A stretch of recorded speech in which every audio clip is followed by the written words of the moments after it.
Okay, Brandon, I want you to talk a little bit about decorum. You're one of the most professional technical theater workers here at James Clemens, and I want you to talk about a little bit about what you go through with the client as soon as they arrive and how you conduct yourself throughout an event with an outside group. Of course. So right now, the writer we currently they advance to us isn't the most detailed thing on the planet. So the first thing I do when the client gets here is I go up and introduce myself. I tell them what I'm doing for them, and I let them know if there's anything they need, they can come to me. Okay. I introduce my name. I say like, "Hi, I'm Brandon Berryhill. I'll be your sound technician today. My coworker Eric Lozano, or insert other coworker here, is here. They'll be your lighting technician. What are your sound needs? I know you have X, Y, and Z, which is whatever they forwarded to us." And usually then they'll say something that you haven't expected. And you have to know the questions to ask, because most of the time they're not going to know what you need. But if it's a dance event, I know if there's tap, I'm going to need floor mics. But if I go and say, "Hey, do you need floor mics?" they're going to be like, "No, we don't need mics." But if you go and ask, "Hey, do you have tap by chance?" then you're going to get what you need and you'll be able to help them better. One of the tricks I always use, and it works, is if it's a female director and you're about to disappoint them, you call them Madam Director. They always get surprised by that one. But you just got to be nice. This job is a contract job, and there are probably 50, 60 technicians, and any one of them could come in and learn what I do and do it. And so I have to make sure I keep this job. And by doing that, it's just being nice, being cordial, and just being real. Like if you come up and you're like, "Hey, I'm here, I'm going to run some cables," that's not really a person. Just being an actual human being goes a long way.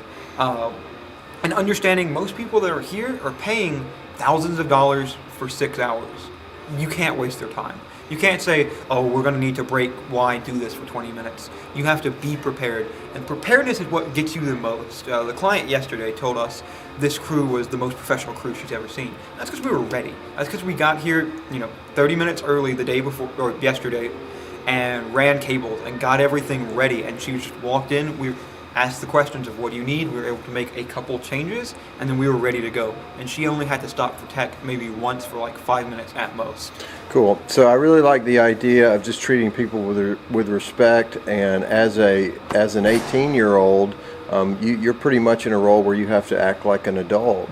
And so one kind of teachable moment I want you to talk about is, what do you do in a situation, and you've worked so many gigs here at James Clemens, what do you do in a situation if the person that you're talking to from the business is being rude to you or asking unreasonable things? How do you handle that as a young person without getting frustrated and letting the client see that? It happens more than I would like to say it happens, because people expect, Broadway. They come in here, they're like, "We're renting an auditorium, we want Broadway."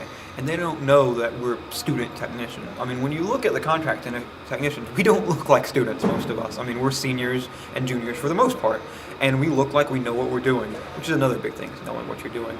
But when it comes to dealing with a client that's asking something that you can't do, the first thing I do is I text the other technicians on the job.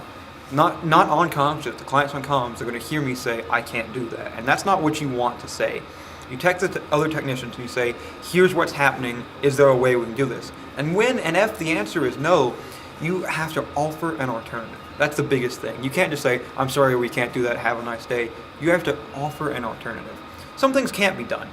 And you never want to say that can't be done. You want to explain that it's not worth it for them. A big one we get asked, I've been asked this 4 or 5 times now, is a camera.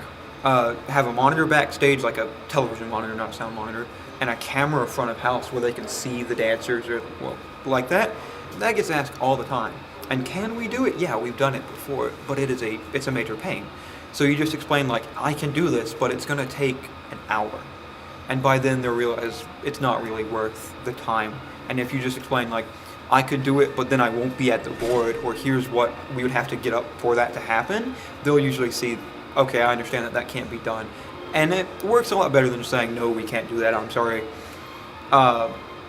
Because when it comes to most things, we can do them. The only thing that really stops us is an issue of safety. That's the only time I'll ever say no, is when someone's like, "Can we fly this set piece or whatever?" You just got to say no. Cool. You just got to say no. Thanks so much, Brandon.